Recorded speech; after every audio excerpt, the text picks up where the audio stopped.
أعوذ بالله من الشيطان الرجيم. بسم الله الرحمن الرحيم. قل أوحي إلي أنه استمع نفر من الجن فقالوا إنا سمعنا قرآنا عجبا يهدي إلى الرشد فآمنا به ولن نشرك بربنا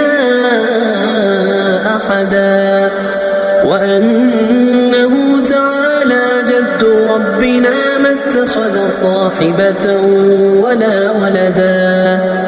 وأنه كان يقول سفيهنا على الله شططا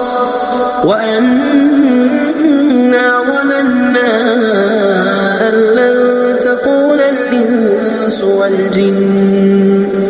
أن لن تقول الإنس والجن على الله كذبا وأنه كان رجال من الإنس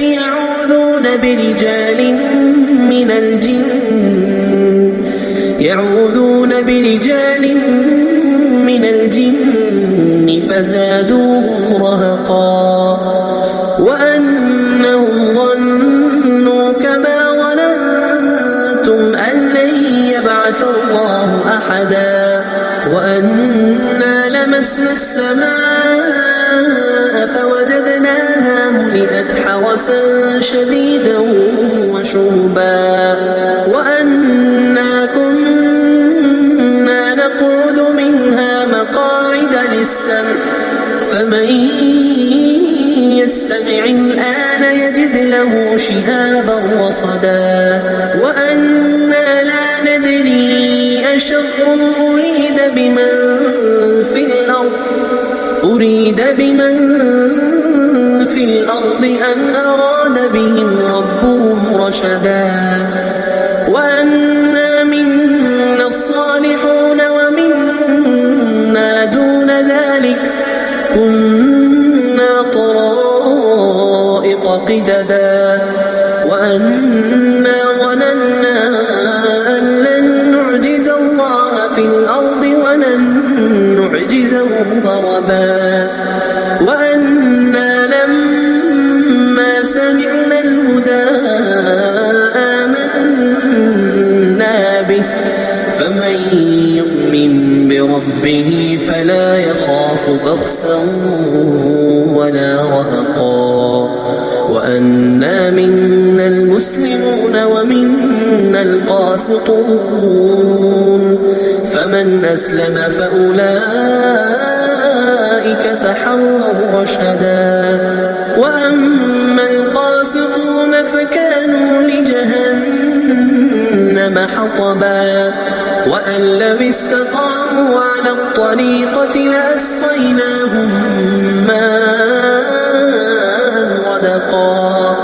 لنفتنهم فيه ومن يعرض عن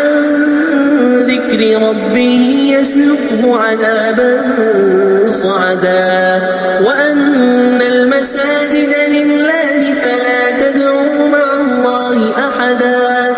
وأنه لما قام عبد الله يدعوه كادوا يكونون عليه لبدا قل إنما أدعو ربي ولا أشرك به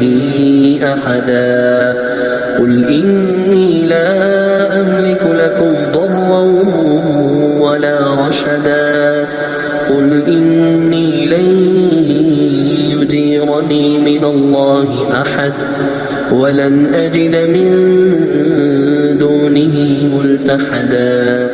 إلا بلاغا من الله ورسالاته ومن يعص الله ورسوله فإن له نار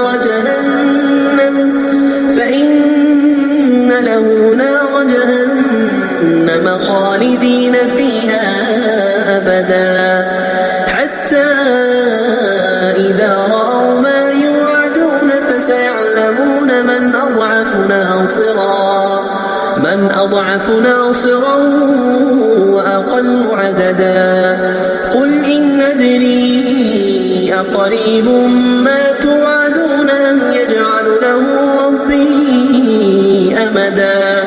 عالم الغيب فلا يظهر على غيبه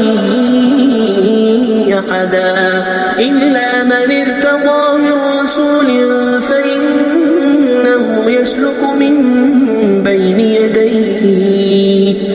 فإنه يسلك من بين يديه ومن خلفه رصدا